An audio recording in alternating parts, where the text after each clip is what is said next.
Explain main types of memory. हम कह सकते हैं मेन टाइप्स ऑफ मेमोरी कौन कौन सी होती हैं। They are two types of explain main types of memory. दो टाइप की मेमोरी होती हैं। पहला होता है वॉलेटाइल, जैसे टेम्परेरी मेमोरी।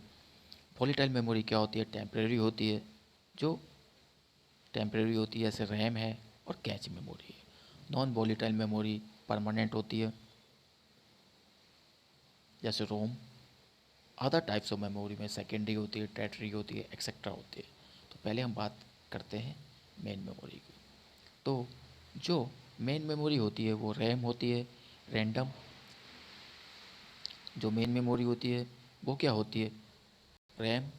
इंटरनल मेमोरी होती है वो रैम और रोम होती है। रैंडम एक्सेस मेमोरी और रोम रीड ओनली मेमोरी। और कैच मेमोरी भी इंटरनल मेमोरी में आती है। वर्चुअल मेमोरी भी इंटरनल मेमोरी होती है।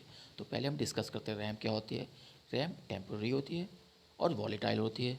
रोम क्या होता है? परमानेंट होती है और नॉन वॉलेटाइल होती है। कैच मेमोरी क्या होती है? बहुत ही छोटी होती है। फास्ट बफर बिटवीन रैम और रोम। रैम और सीपीयू के बीच में फास्ट बफर होता है। वर्चुअल मेमोरी क्या होती है? Combo of RAM and hard disk drives.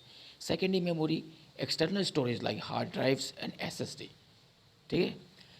जो प्राइमरी मेमोरी होती है वो क्या होती है? इंटरनल रैम होती है। Tertiary memory long term storage like tapes और क्लाउड्स होते हैं। ठीक है दोस्तों। तो हमने डिस्कस किया कि मेन टाइप्स ऑफ मेमोरी दो टाइप्स की होती हैं, प्राइमरी मेमोरी और secondary memory. Primary memory internal memory होती है जैसे रैम, रोम और कैच मेमोरी। एक्सटर्नल मेमोरी जो सीपीयू के बाहर रहती हैं। प्राइमरी मेमोरी सीपीयू के अंदर रहती है और सेकेंडरी मेमोरी सीपीयू के बाहर रहती हैं। ठीक है। जो एक्सटर्नल मेमोरी होती हैं वो कैसी होती हैं? वो जो एक्सटर्नल मेमोरी होती हैं वो सीपीयू के बाहर रहती हैं। ऐसे हार्ड डिस्क है, जैसे एक्सटर्नल मेमोरी जो जैसे हार्ड डिस्क है, पेन ड्राइव है, तो ये सब क्या होती है? सेकेंडरी मेमोरी में आती है हमारे।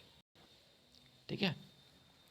नेक्स्ट वीडियो में हम नेक्स्ट टॉपिक लेके आएंगे। अब तक हमारी वीडियो को लाइक शेयर और फॉलो कीजिए।